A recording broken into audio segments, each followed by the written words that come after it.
Hello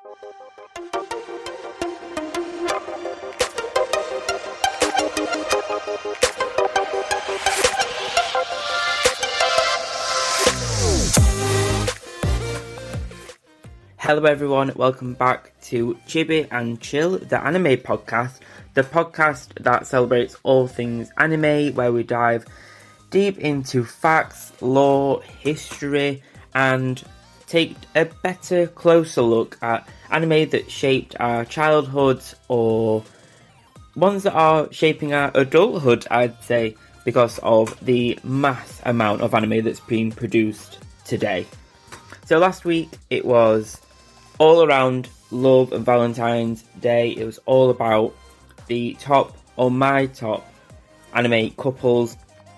I hope you all had a great past week. I hope you did celebrate Valentine's Day, or Galentine's Day, or Broentine's Day, whatever kind of lovely self-love or couple love that you enjoyed on that day. Anyway, this is episode 10 of the podcast, so a little bit of a mini milestone here for the podcast. Thank you to everyone that has been listening to the show. Thank you for all your support. Thank you for the shares. Thank you for interacting with them on social media. It really does mean a lot. So thank you for every single listen, every download, every single little action like that really does help support the show. So again, thank you so much. This episode is all about My Hero Academia, and specifically 10 facts you didn't know, or maybe you didn't know, about the absolute smash hit series that is My Hero Academia.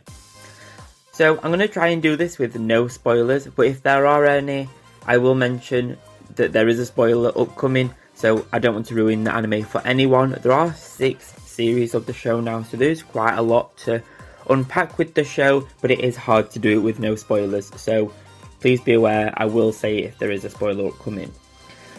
So My Hero Academia has become one of the biggest series out there for anime, and seems to only becoming more and more popular with each series, and especially the most recent series, Series 6, and the events that have been taking place.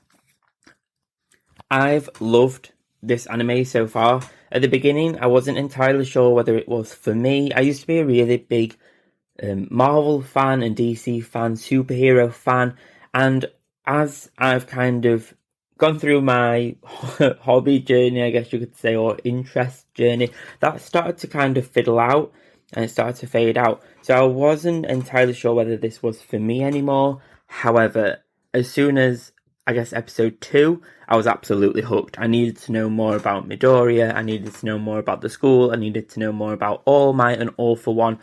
There's just so much that drew me back to this anime series. And I know it feels kind of wrong, but I always feel like I'm drawn so much to the villains in the show. I think they're so interesting. I think villains in a lot of shows are those characters that I always want to find out more about. I want to know their backstory more than the heroes, because I want to know why they ended up being a villain, why they think about society in that way, what turned them into what they are now.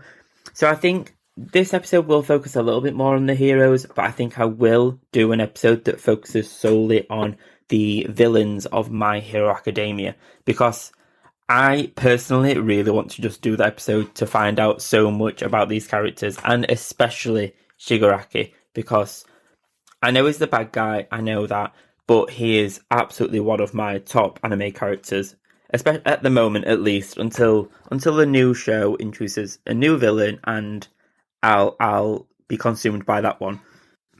Anyway, big side note there.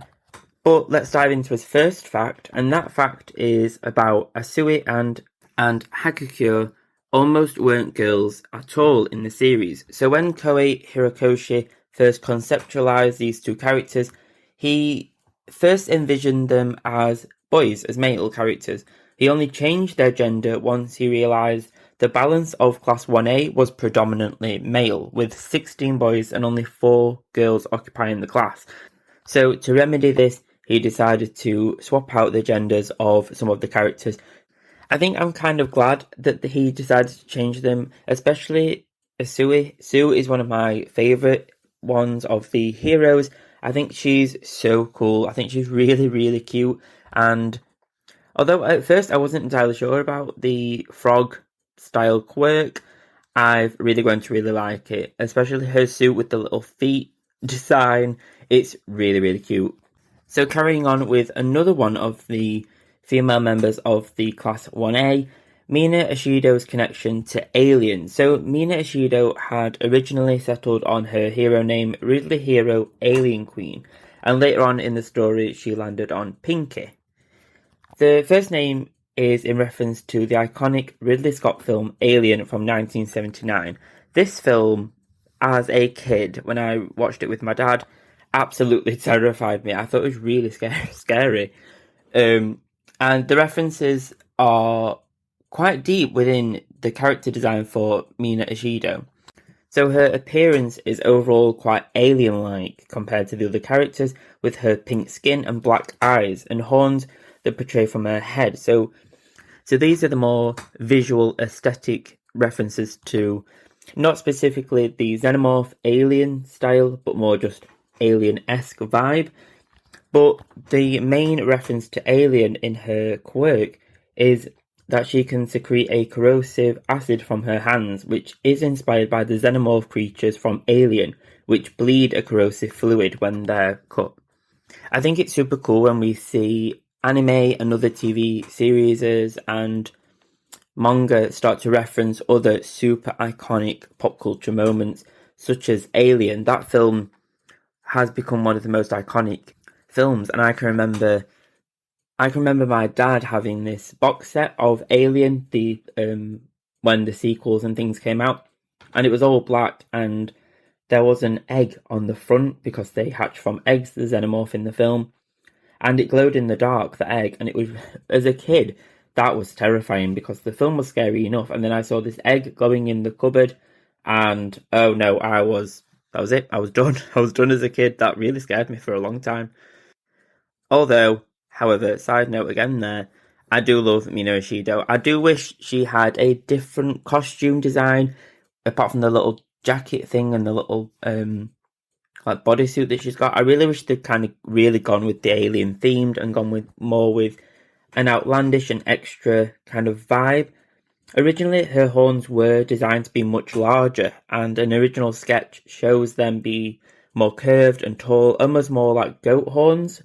And I'm not a fan of actual costume. I kind of wish they'd gone more bio-hardware looking to kind of really reference the alien xenomorph and really drive the theme home. So I mentioned him earlier in the intro, and Shigaraki has become one of my favourite characters in the series. Although he is the main villain, I do think he's super cool, and especially his character design. And I want to talk a little bit about his initial character design, and not the one that we see in Series 6. If you are in the more earlier series, I would say spoiler alert coming up, so maybe just skip this fact for now, because I really don't want to ruin any of the backstory for Shigaraki with this fact. So if you're in series, maybe I'd say 1 to 3, I'd skip this one. So in the series, we see Tomura's quirk start to come about, this destructive quirk that makes everything turn to ash. And he did this to his parents, unfortunately, but the one area that didn't turn to ash from their bodies was their hands. And All For One would then use these hands to decorate the young boy with the sins of his past. So everything was destroyed apart from their hands, and those hands are what we see his costume be made out of. And although he had destroyed most of his father, there would be one hand left behind, which Tomura would use to cover his face. And Shigaraki said being covered in these hands both disgusts him and keeps him calm. So that's quite a juxtaposition of kind of being disgusted by what's covering you, but then also feeling calm. And we see, I think that emotion of feeling calm makes sense for Shigaraki because of how his backstory was portrayed and his relationship to his father and everything like that. I think it's super interesting to see these hands become quite a heavy link to his past and his the evolution of his villain Quirk and his purpose in life. Fact number 4 is all about designing superheroes and their quirks. So designing many superheroes can be daunting, and I can imagine with the amount of side characters or background characters that we see in the show, that can be very daunting and I imagine quite tedious to some degree.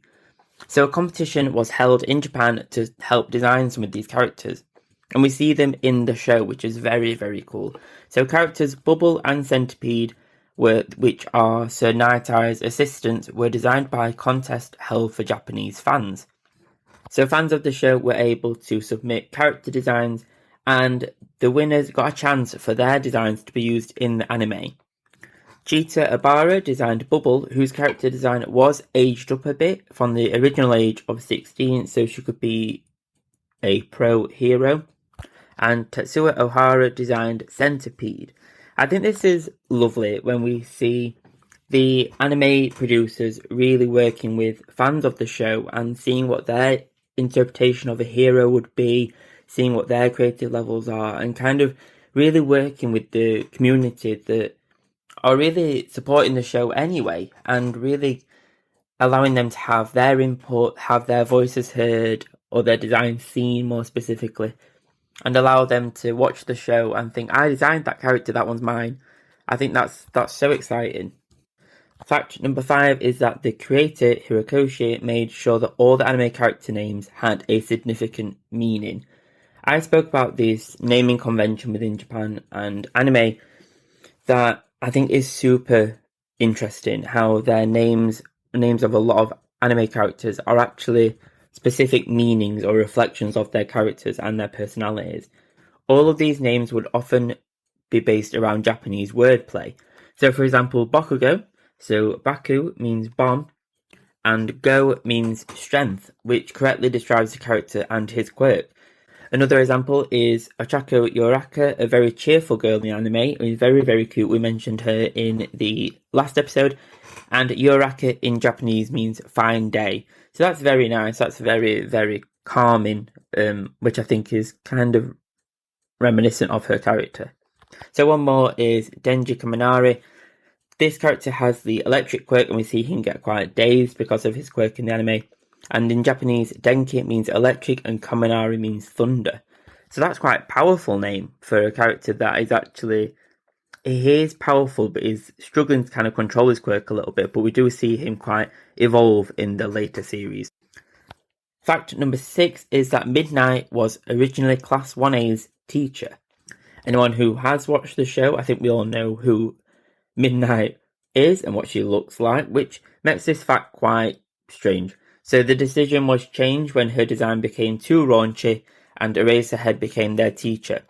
And Midnight was the one who sparked a fire in the heart of Eraserhead to take up the job of teacher, who is depicted in one scene of Vigilantes, which is a spin-off manga series from the show.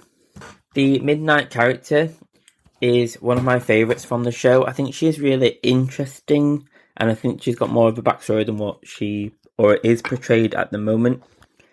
Her design is very raunchy, and in classic anime style, this is heavily portrayed and is shown in any scene that she's shown in. This raunchiness is depicted. So there's no surprise as to the main character's teacher is swapped out to Eraserhead, which was a lot more calm, shall we say. So no spoilers here about Midnight, but if you know, you know.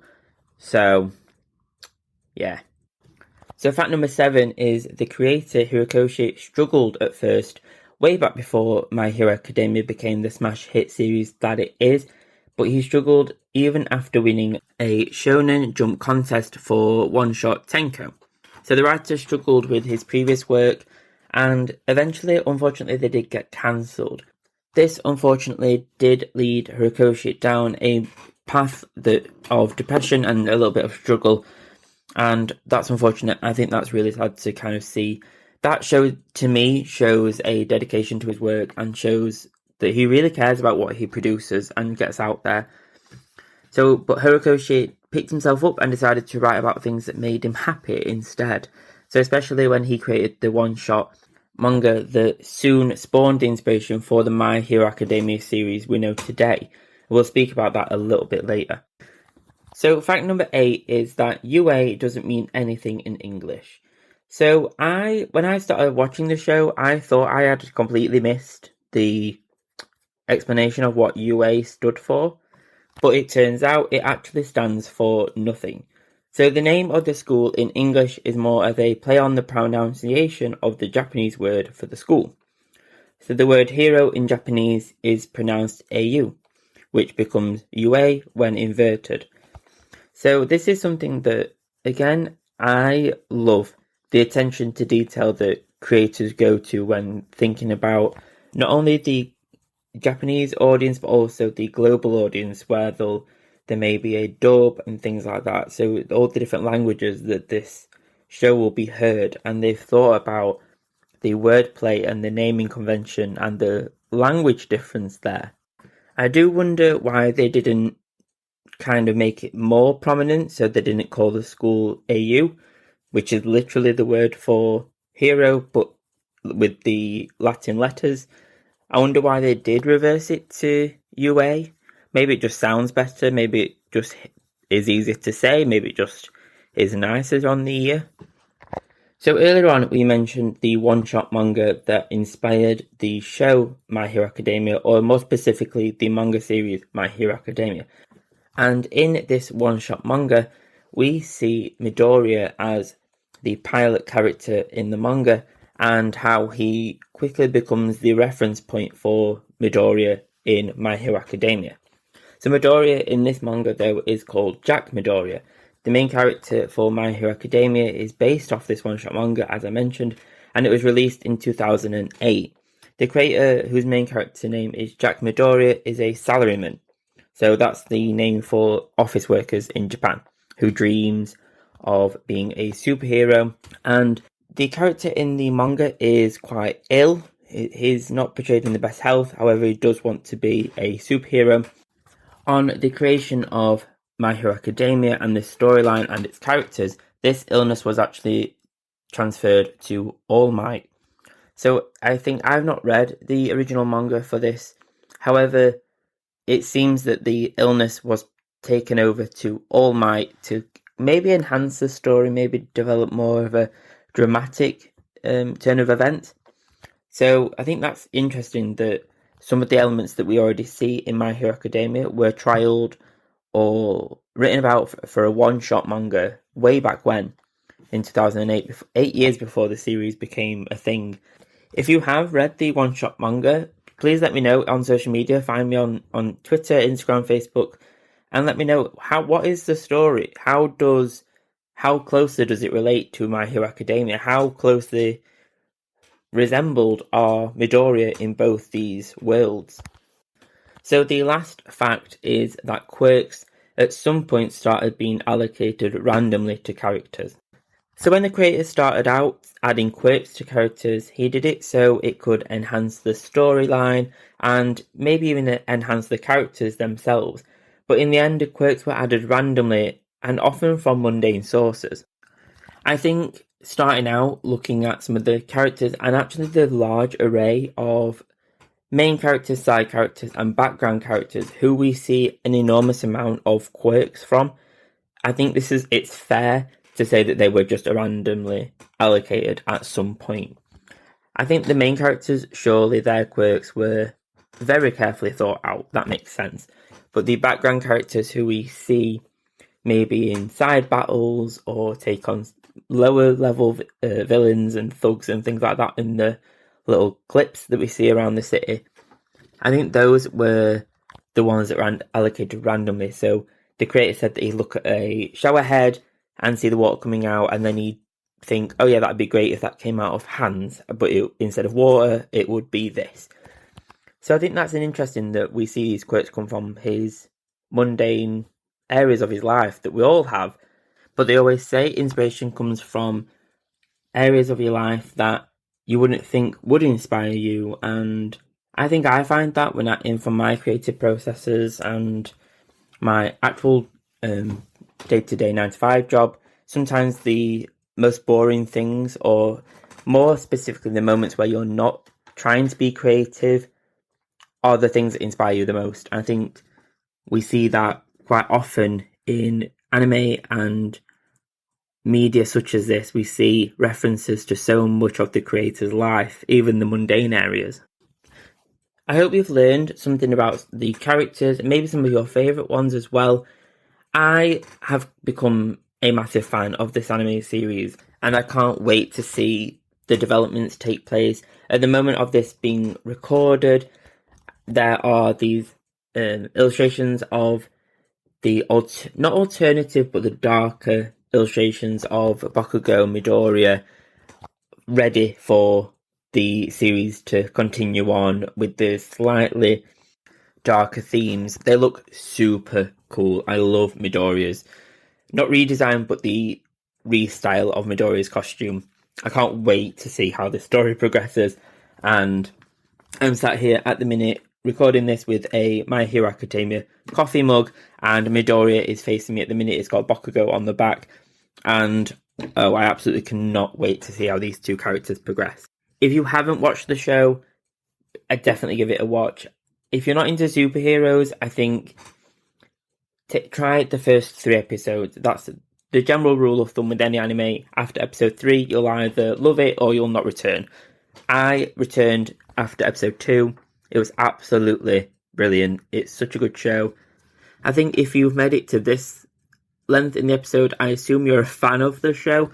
However, if not, it's definitely an anime recommendation for you, and one that I think will only continue to go from strength to strength, and one that I think will become one of the super highlighted shows of anime culture.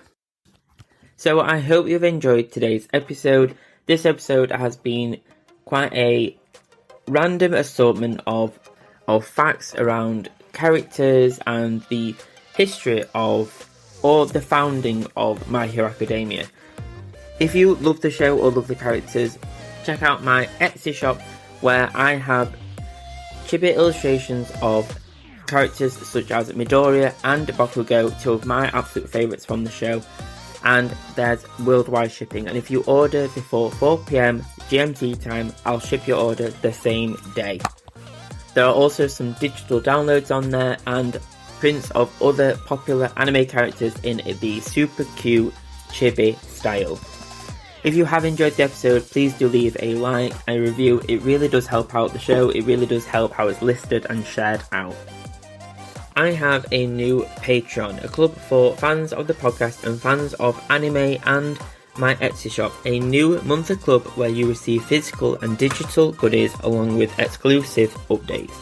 There is a Chibi Fan, Chibi Super Fan and Chibi Mega Fan tiers, with each level being better than the last, with the Mega Fan tier including 3 physical prints of Chibi style anime characters that I illustrate myself. Each tier also includes an indefinite discount to the Etsy store, with each tier having a better discount than the last. I've included a link to the Patreon site in the show notes so you can check out which club you'd love to be a part of. Find it down below, check it out if you're an anime fan or you know someone who is, or maybe you've got a birthday coming up and you can't think of a gift. This would be the perfect gift for them, and one that they get every month. Is a gift that keeps on giving. What more can you ask for that? Buzzsprout is the perfect platform for podcasts. Today is a great day to start your own podcast, whether you're looking for a marketing channel, or you have a message you want to share with the world, or just think it'll be fun to have your own talk show. Podcasting is an easy, inexpensive and fun way to expand your reach online. Buzzsprout is hands down the easiest and best way to launch and promote and track your podcast. Your show can be online and listed with all the major podcast directories like Apple Podcasts, Spotify, Google Podcasts and more within minutes of finishing your recording. Podcasting isn't hard when you have the right partners, and for me, the team over at Buzzsprout is passionate about helping you succeed. Join over 100,000 podcasters like me already using Buzzsprout to get their message out to the world. Let's create something great together. So following the link in my show notes lets Buzzsprout know that I sent you over there. That gets you $20 credit if you sign up for a paid plan and helps support my show too. Thanks for joining me on this episode. You can find all my social media links, including a Buy Me a Coffee show support link and more down there. Thanks for all of your support, it really does mean a lot, even if it's a download, a review, a like, a share, or the Patreon club like I've already mentioned. Thank you so much for everything, it really does mean a lot. Until next Monday, have a great week guys.